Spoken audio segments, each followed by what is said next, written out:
Hi, good morning. അങ്ങൻ്റെ മാതാവ് പിതാവുമങ്ങ്, അങ്ങൻ സഖാബന്ധുവുമങ്ങു തന്നെ. അങ്ങൻ്റെ വിദ്യാധനമങ്ങു മാത്രം, അങ്ങാണെനിക്കൊക്കെയുമെൻ്റെ ദേവ. ശ്രീമദ് ഭഗവത്ഗീത 6-ാം അധ്യായം ധ്യാനയോഗം 2-ാമത്തെ ശ്ലോകമാണ് ചൊല്ലുന്നത്. ഇന്നലെ ധ്യാനയോഗത്തിൻ്റെ ഉള്ളടക്കം പറയുന്നതിൻ്റെ കൂട്ടത്തിൽ 1-ാമത്തെ ശ്ലോകം ചൊല്ലിയിരുന്നു. അപ്പോൾ 2-ാമത്തെ ശ്ലോകം നോക്കാം. യം സന്യാസമിതി പ്രാഹു യോഗം തം വിദ്ധി പാണ്ഡവ, നഹി അസന്യസ്തസങ്കൽപ്പോ യോഗീ ഭവതി കശ്ചന.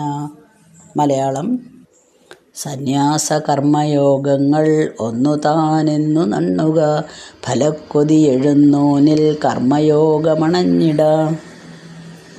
പാണ്ഡവ, അല്ലയോ അർജുന, യം സന്യാസം ഇതി പ്രാഹുഹു, ഏതിനെയാണോ നാം സന്യാസം എന്ന് പറയുന്നത്, തം യോഗം വിദ്ധി, അത് യോഗം തന്നെയാണെന്ന് അറിയുക. ഹി, എന്തെന്നാൽ അസന്യസ്ത സങ്കല്പങ്ങളെ ത്യജിക്കാതെ കശ്ചന യോഗി ന ഭവതി, ആരും യോഗിയായി ഭവിക്കുന്നില്ല. അപ്പോൾ ചെറിയൊരു സംശയം ഉണ്ടല്ലേ, യോഗി തന്നെയാണ് സന്യാസി, അതെങ്ങനെ ശരിയാവുക എന്നുള്ള അർജുനൻ്റെ ഭഗവാന്റെ ഒരു പ്രസ്താവന അർജുനന് സംശയം. അത് ഒന്നും കൂടെ വ്യക്തമായിക്കോട്ടെ എന്ന് വിചാരിച്ച് ഇതൊന്നും അർജുനൻ ചോദിക്കുന്നില്ല, പക്ഷെ ഭഗവാൻ തോന്നുകയാണ് ഇതായിരിക്കും സംശയം. ഓക്കെ, ഞാൻ പറഞ്ഞു തരാം. ഞാൻ കർത്താവാണ് എന്ന തോന്നലിനെ അല്ലെങ്കിൽ അഹങ്കാരത്തെ വെടിയുന്നതാണ് സന്യാസം. ഫലേച്ഛയൊന്നുമില്ലാതെ കർമ്മം ചെയ്യൽ യോഗമാണ്. അപ്പോൾ യോഗത്തിലൂടെ മാത്രമേ നമുക്ക് എവിടെ എത്താൻ പറ്റുള്ളൂ? സന്യാസത്തിലെത്താൻ പറ്റുള്ളൂ. തിരിച്ച് സന്യാസഭാവം ഇല്ലെങ്കിൽ നമുക്ക് യോഗം സാധിക്കുകയില്ല. ഇത് എപ്പോഴും പരസ്പര പൂരകങ്ങളാണ്. സന്യാസത്തിൽ യോഗവുമുണ്ട്, യോഗത്തിൽ സന്യാസവുമുണ്ട്. രണ്ടും ഒന്ന് തന്നെയെന്ന് അർത്ഥം. ഒന്നിൽ നിന്നേ മറ്റൊന്നിലേക്ക് എത്താൻ പറ്റുള്ളൂ, ഇതിൽ നിന്ന് അടുത്തതിലേക്കും എത്താൻ പറ്റുള്ളൂ. അപ്പോൾ അതിനുള്ള സംശയം ദൂരീകരിക്കുകയാണ്. സർവസങ്കല്പങ്ങളെയും സന്യസിക്കാതെ ആർക്കും യോഗിയാവാൻ സാധിക്കില്ല. അപ്പോൾ അവിടെ സന്യാസവും വന്നു, യോഗിയും വന്നു. സർവസങ്കല്പങ്ങളെയും നമ്മൾ പരിത്യജിക്കണം. ആഗ്രഹങ്ങളൊന്നും മനസ്സിൽ ഉണ്ടാവാൻ പാടില്ല. യോഗിയാവാനായിട്ട് സാധിക്കുള്ളൂ. ചിലപ്പോൾ നമ്മൾക്ക് ഗൃഹസ്ഥാശ്രമം വേണ്ട. കഴിഞ്ഞ പദ്യത്തിൽ പറഞ്ഞു, നമ്മൾ ഗൃഹസ്ഥാശ്രമിയായിട്ടുള്ള ഒരാൾ നാളെ മുതൽ വേണ്ടാന്ന് തോന്നി, ഞാൻ സന്യാസിയാവാൻ പോവാണ്, അല്ലെങ്കിൽ ധ്യാനം പരിശീലിക്കാൻ പോവാണ് എന്നൊക്കെ പറഞ്ഞ് പെട്ടെന്ന് അങ്ങനെ പോയി കഴിഞ്ഞാൽ അതിൽ നിന്ന് പ്രത്യേകിച്ച് ഒരു ഗുണം ഉണ്ടാവില്ല. കാരണം അയാൾ ചെയ്ത് തീർക്കേണ്ട കർമ്മങ്ങളാണ്. ഗൃഹസ്ഥൻ എന്ന് പറയുന്നത് കർമ്മങ്ങളാണ്. ആ കർമ്മങ്ങൾ അനുഷ്ഠിക്കാതെ, അല്ലെങ്കിൽ മനസ്സ് ഒരു സന്യാസത്തിൻ്റെ അല്ലെങ്കിൽ ഒരു യോഗിയാവാനുള്ള പ്രാപ്തി നേടാതെ പെട്ടെന്ന് നമ്മൾ സന്യാസത്തിലേക്ക് പോയി കഴിഞ്ഞാൽ ഈ കർമ്മങ്ങളൊട്ട് ചെയ്ത് തീർന്നിട്ടുമില്ല, അവിടെ ചെന്നാലും മനസ്സമാധാനം കിട്ടില്ല. യോഗിയാവാൻ വേണ്ടി ധ്യാനത്തിലിരിക്കാനാണ് പോണത്, അവിടെയും മനസ്സമാധാനം കിട്ടാതിരിക്കും. അപ്പം നമ്മൾ ആ കർമ്മങ്ങൾ മുഴുവനും ചെയ്ത് തീർക്കണം. അതിപ്പോൾ ഗൃഹസ്ഥനാവണമെന്ന് നിർബന്ധമുണ്ടോ ഒരാളെന്ന് ചോദിച്ചാൽ നിർബന്ധമൊന്നുമില്ല. പക്ഷേ ഒരു ഗൃഹസ്ഥാശ്രമി, അതായത് നമ്മളൊരു കുടുംബം നോക്കിക്കൊണ്ട് നടത്തുമ്പോൾ അതിൽ നിന്ന് ധാരാളം കാര്യങ്ങൾ നമുക്ക് ഉൾക്കൊള്ളാനായിട്ട് ഉണ്ട്. നമ്മൾ അതുവരെ ഒറ്റയ്ക്ക് ജീവിച്ച ഒരാൾ വിവാഹത്തിന് ശേഷം ഭാര്യ അല്ലെങ്കിൽ ഭർത്താവ് എന്ന പുതിയൊരാളോടുകൂടി അവരുടെ താല്പര്യങ്ങൾ അറിയുന്നു, അവർ നമ്മുടെ താല്പര്യങ്ങൾ അറിയുന്നു, അങ്ങനെ പരസ്പരം ജീവിക്കുകയാണ്. അപ്പോൾ അവിടെ തന്നെ ഒരാൾ മറ്റേ ആളുടെ സ്വഭാവങ്ങൾ പഠിക്കുന്നു. ഭാര്യ ഭർത്താവിൻ്റെ അല്ലെങ്കിൽ ഭർത്താവ് ഭാര്യയുടെ സ്വഭാവങ്ങൾ മുഴുവനും പഠിക്കുകയാണ് ചെയ്യുന്നത്. പുതിയൊരു പഠിത്തമാണത്, അല്ലെങ്കിൽ പുതിയൊരു വിവരമാണ്. അത് കഴിഞ്ഞ് മക്കളുണ്ടാവുന്നു, മക്കൾ വളരുന്നു. മക്കളുടെ സ്വഭാവം ഇവരുടെ രണ്ടുപേരുടെ ആവണമെന്നില്ല. മക്കളുടെ ചുറ്റുപാടുകൾക്കനുസരിച്ച്, സുഹൃത്തുക്കൾക്കനുസരിച്ച്, സ്കൂളിലൊക്കെ പോകുമ്പോൾ കുട്ടികളുടെ കൂട്ടുകാർക്കനുസരിച്ച് അവർ പിന്നെ കുറച്ച് വലുതായി കഴിഞ്ഞാൽ അവർക്ക് അവരുടേതായിട്ടുള്ള ഒരു ചിന്താഗതി വരുന്നു, അത് വേറെയാണ്. അപ്പോൾ അതും നമ്മൾക്ക് അവരെ പറ്റി പഠിക്കുന്ന ഒരു പാഠം നമുക്ക് പറഞ്ഞു തരാണ്. ആ കുട്ടികളിൽ നിന്ന് പലതും നമ്മൾക്ക് പഠിക്കാനുണ്ട്. അവരുടെ സ്വഭാവത്തെ പറ്റിയും നമുക്ക് പഠിക്കാനുണ്ട്. നല്ലതാവാം ചീത്തയാവാം, പക്ഷേ പുതിയൊരു കാര്യമാണത്. അവരും നമുക്ക് പുതുതാണ്. അപ്പോൾ എങ്ങനെയാണ് മറ്റുള്ളവരോട് ഞാൻ പെരുമാറുന്നത്, നമ്മുടെ ഭർത്താവ് എങ്ങനെയാണ് അല്ലെങ്കിൽ ഭാര്യ എങ്ങനെയാണ് പെരുമാറുന്നത്, കുട്ടികൾ എങ്ങനെയാണ് പെരുമാറുന്നത്, പലതും ഓരോരുത്തരും 4-5 പേരായിട്ട് ഒരു കുടുംബത്തിൽ താമസിക്കുമ്പോൾ അവരെ ഇടപഴകുന്ന ആ ചുറ്റുപാടുകളോട് അവരെങ്ങനെയാണ് പെരുമാറുന്നത് അത് പഠിക്കാമല്ലോ നമുക്ക്. അതൊരു പുതിയ കാര്യമല്ലേ, പുതിയൊരു അറിവാണ്. ഇങ്ങനെയുള്ള കുറേ കാര്യങ്ങൾ നമ്മൾക്ക് മെല്ലെ മെല്ലെ അതിൽ നിന്ന് നമ്മളെന്താണ് ചെയ്യേണ്ടത്? ഗൃഹസ്ഥാശ്രമിയാണ്, പക്ഷേ ഈ സ്വഭാവങ്ങളും ഈ അവരുടെ പെരുമാറ്റങ്ങളും എല്ലാം കാണുമ്പോൾ കുറച്ച് കഴിയുമ്പോൾ നമുക്കതിലൊക്കെ ചെറിയതായിട്ട് വിരക്തി വന്നു തുടങ്ങും. അങ്ങനെ മെല്ലെ മെല്ലെ മനസ്സിനെ നമ്മൾ പാകപ്പെടുത്തി എടുക്കും. ഇതൊന്നും ശാശ്വതമല്ല. ഞാൻ എൻ്റെ ഭാര്യയുടെ കൂടെ താമസിക്കുന്നു, അല്ലെങ്കിൽ മക്കളുടെ കൂടെ താമസിക്കുന്നു, അവരെപ്പോഴും എന്നെ സംരക്ഷിച്ചുകൊണ്ടേയിരിക്കും, അല്ലെങ്കിൽ എന്നും ഉണ്ടാവും എൻ്റെ ഇണ, അതായത് ഒന്നുമില്ലെങ്കിൽ ഭാര്യ അല്ലെങ്കിൽ ഭർത്താവ് എൻ്റെ കൂടെ എന്നും നിലനിൽക്കും. ഇതെല്ലാം വിഡ്ഢിത്തരാണ്. അവിടുന്ന് വിളി വന്നാൽ പോയേ പറ്റുള്ളൂ അല്ലേ. അതേപോലെ അങ്ങനെയുള്ള കാര്യങ്ങൾ നമ്മളുടെ മനസ്സിനോട് നമ്മൾ പറഞ്ഞ് പാകപ്പെടുത്തി എടുക്കും. എന്നിട്ട് അതെല്ലാം നമ്മൾ ഉൾക്കൊള്ളും.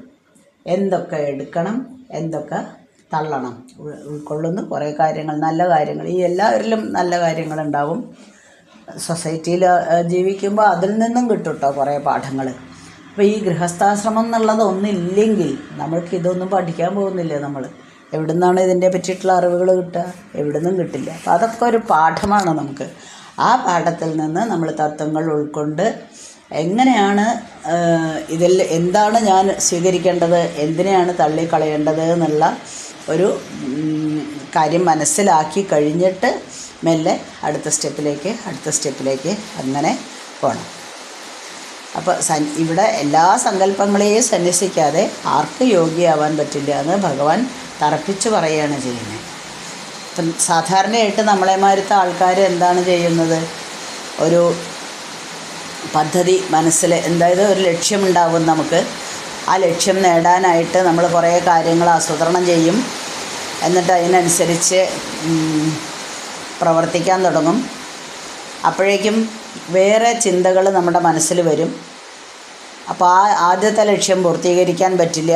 അതിൻ്റെ ഇടയിൽ കൂടെ പുതിയ ലക്ഷ്യങ്ങൾ അല്ലെങ്കിൽ പുതിയ ചിന്തകൾ വരും. അപ്പോൾ ലക്ഷ്യം മാറും, പഴയ ലക്ഷ്യമൊക്കെ മാറും. അപ്പം ഇനി പുതിയ ലക്ഷ്യത്തെ ഉന്നം വെച്ചുകൊണ്ട് പ്രവർത്തിക്കും. അപ്പോഴും അതിലും നിലനിൽപ്പില്ല. കഴിഞ്ഞ ഒരു ദിവസം ഞാൻ പറഞ്ഞല്ലോ, ടി വിയിൽ ഏത് ചാനൽ കാണണം എന്നറിയില്ല, ഓരോന്ന് മാറ്റി കളിക്കുകയാണ്. ഒന്നിലും നിൽക്കുന്നില്ല. നമ്മൾക്ക് സമാധാനം അല്ലെങ്കിൽ ഒരു സന്തോഷം. ടി വി കാണുന്നത് കുറച്ച് റിലാക്സ് ചെയ്യാനാണല്ലോ, അതൊന്നും കിട്ടുന്നില്ല. അതുപോലെ പുതിയൊരു ലക്ഷ്യം കാണുന്നു, അതിന് പ്രവർത്തിക്കാൻ നമ്മൾ ചിലപ്പോൾ തുടങ്ങിയിട്ടേ ഉണ്ടാവില്ല. കാരണം ആദ്യത്തെ ലക്ഷ്യം നമ്മുടെ തലേന്ന് പോയിട്ടും ഉണ്ടാവില്ല. അങ്ങനെ നമ്മളെ മനസ്സിനെ ഇങ്ങനെ, മനുഷ്യൻ്റെ ജീവിതത്തെ തന്നെ ഇങ്ങനെ ഒരു കുരങ്ങ് കളിപ്പിക്കുകയാണ്. നമ്മുടെ മനസ്സ്. അത് ശരിക്കും നമ്മളെ ഇങ്ങനെ കുരങ്ങ് കളിപ്പിച്ചുകൊണ്ടേയിരിക്കുകയാണ്. അപ്പോൾ ഈ സങ്കല്പങ്ങൾ, നമ്മുടെ മനസ്സിൻ്റെ സങ്കല്പങ്ങളാണ് നമ്മളെ ഇങ്ങനെയുള്ള വഴികളിലൂടെയൊക്കെ നയിക്കുന്നത്. ഈ സങ്കല്പങ്ങളെല്ലാം നിരോധിക്കുക. അത് നമ്മുടെ മനസ്സിലേക്ക് വരാതിരിക്കുക മാത്രമല്ല, അഥവാ വന്നാൽ എന്ത് ചെയ്യണം? അതിനെ മുഴുവനായിട്ടും എങ്ങനെയെങ്കിലും തുടച്ച് നീക്കുക തന്നെ ചെയ്യണം. അങ്ങനെയാണെങ്കിൽ മാത്രമേ നമുക്ക് ആധ്യാത്മിക മാത്രമല്ല, നമ്മൾ ജീവിക്കുന്ന ഭൗതിക തലത്തിൽ പോലും ഒരു വിജയം നേടാനായിട്ട് സാധിക്കുള്ളൂ. അതുകൊണ്ട് യാതൊരു സംശയവുമില്ല അർജുന, എല്ലാ രണ്ടും ഒന്ന് തന്നെയാണ്. സന്യാസി തന്നെയാണ് യോഗി തന്നെയാണ് സന്യാസി. ഒന്ന് ത്യജിക്കാതെ മറ്റൊന്നിലേക്ക് എത്താനായിട്ട് നമുക്ക് സാധിക്കില്ല. ഇനി മൂന്നാമത്തെ ശ്ലോകം ആരുരുക്ഷോ മുനി യോഗം കർമ്മ കാരണമുച്യതേ യോഗാരൂഢസ്യ തസ്യൈവ ശമകാരണമുച്യതേ. മലയാളം: ധ്യാനയോഗത്തിലേറണ്ടോൻ കർമ്മയോഗം ചരിക്കണം. ആ മുനിക്കീഹ കർമ്മത്തിൽ നിവൃത്തി ശമമായിടും. യോഗം ആരുരുക്ഷോഹോ മുനേഹേ. യോഗത്തെ ആരോഹണം ചെയ്യാൻ ആഗ്രഹിക്കുന്ന മുനിക്ക് കർമ്മകാരണം ഉച്യതേ. കർമ്മമാണ് ചെയ്യേണ്ടത്, ഉപായം. യോഗാരൂഢസ്യ തസ്യ ഏവ ശമഃ കാരണമുച്യത്തെ. യോഗത്തിൽ ആരൂഢനായ ഒരാൾക്ക് പിന്നീട് യോഗിയായി കഴിഞ്ഞതിന് ശേഷം അയാൾക്ക് പിന്നീട് ശമമാണ് സാധനം. വീണ്ടും പറയാണ്, എല്ലാതും ത്യജിച്ച്, സങ്കല്പങ്ങളെ മുഴുവൻ ത്യജിച്ചിട്ട് മാത്രമേ നമുക്ക് യോഗിയാവാൻ കഴിയുള്ളൂ. യോഗിയായി കഴിഞ്ഞാലേ നമുക്ക് സന്യാസിയായി മാറാനും കഴിയുള്ളൂ. രണ്ടും പരസ്പര പൂരകങ്ങളാണെന്ന് പറഞ്ഞു. അപ്പോൾ ആ യോഗാവസ്ഥ എന്ന് പറയുമ്പോൾ സമചിത്തത നേടുകയാണ് മനസ്സിന്. അങ്ങനെയുള്ള സാധകനെ എപ്പോഴും ഏറ്റവും നല്ലത് കർമ്മയോഗമാണ്. പക്ഷേ എന്താണ്, ആ കർമ്മം ചെയ്യുന്നത് ഞാൻ കർമ്മം ചെയ്യുന്നു എന്നുള്ള ഭാവം പാടില്ല, അതിൻ്റെ ഫലം ഇച്ഛിക്കാനും പാടില്ല. ഭഗവാനിൽ അർപ്പണഭാവത്തിൽ കർമ്മം ചെയ്യണം. അങ്ങനെ കർമ്മങ്ങൾ ചെയ്യുമ്പോൾ അയാളുടെ മനസ്സിലെ വാസനകളെല്ലാം തീർന്നു പോവും. പുതിയതായിട്ടുള്ള വാസനകൾ ഉണ്ടാകാനും പാടില്ല.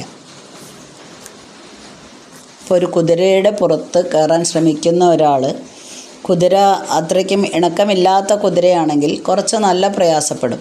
അങ്ങനെ അയാൾക്ക് ഓടി പെട്ടെന്ന് ചാടി കയറാൻ പറ്റില്ല. കുതിരയ്ക്ക് നല്ല ഉയരമുണ്ട്. കുതിര നമ്മുടെ കൺട്രോളിൽ വരുത്താൻ കുറച്ച് ബുദ്ധിമുട്ടുണ്ട്. അപ്പോൾ ആ ചാടി കയറാൻ അയാൾ ശ്രമിച്ചുകൊണ്ടിരിക്കുകയാണ്. ഇനി എങ്ങനെയെങ്കിലും കുറച്ച് ശക്തിയിൽ ചാടി കുതിരപ്പുറത്ത് കയറി ഇരുന്ന് കാലൊക്കെ ഉറപ്പിച്ച് ഇരുന്ന് കഴിഞ്ഞാലോ പിന്നെ കുതിര നമ്മുടെ വരുതിയിൽ വരുന്നു. നമുക്ക് കുതിരയെ ഒന്ന് കൺട്രോൾ ചെയ്യാൻ മാത്രമേ വേണ്ടൂ. അപ്പോൾ അതിൻ്റെ ഇടയിലുള്ള ഒരവസ്ഥയുണ്ടല്ലോ, നിലത്തുനിന്നോട്ട് പൊങ്ങുകയും ചെയ്തു, കുതിരയുടെ പുറത്ത് ശരിയായിട്ട് ഇരുന്നിട്ടുമില്ല എന്നുള്ളത്.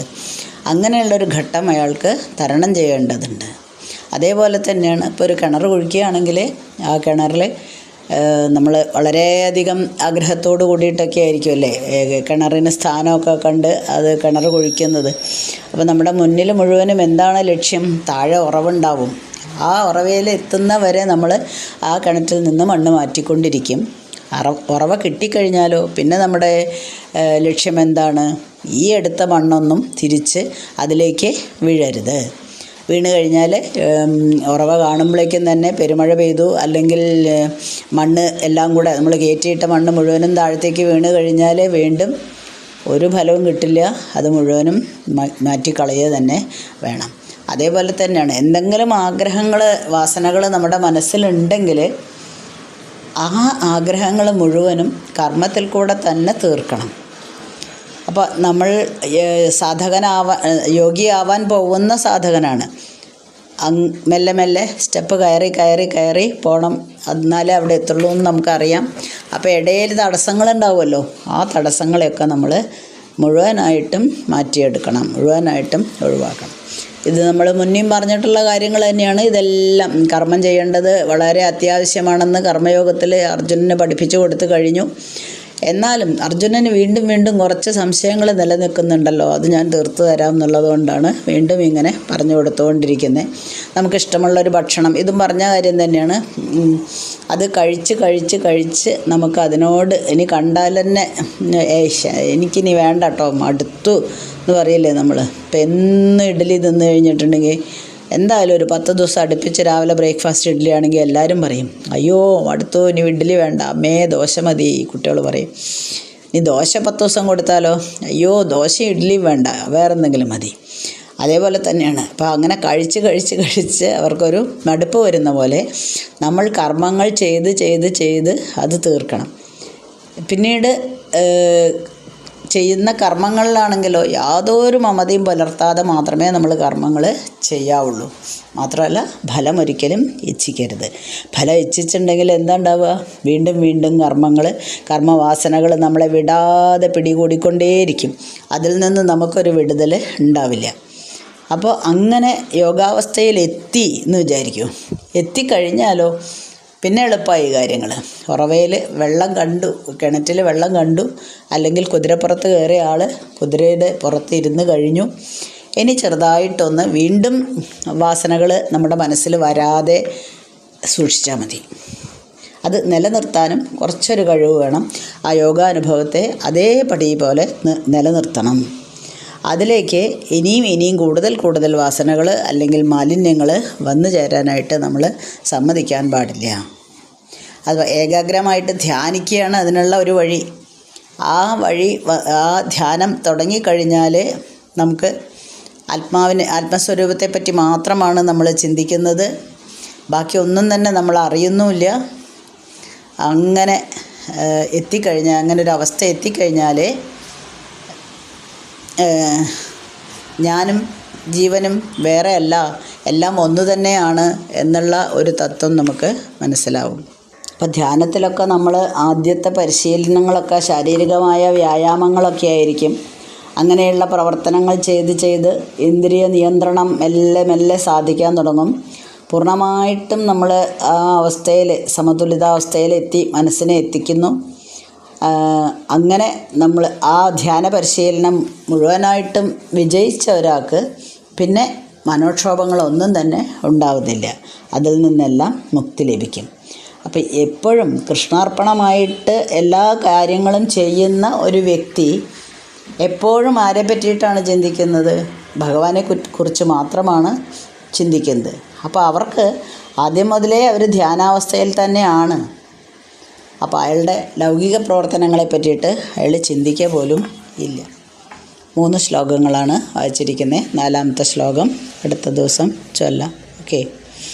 അസ്മിൻ പരാത്മന്നനുപാത്മകൽപ്പേതുമിദ്ധമുത്ഥാപിതപത്മയോനി അനന്തഭൂമാമരോഗരാശിം നിരുന്ധിവാദാലയവാസ വിഷ്ണോ.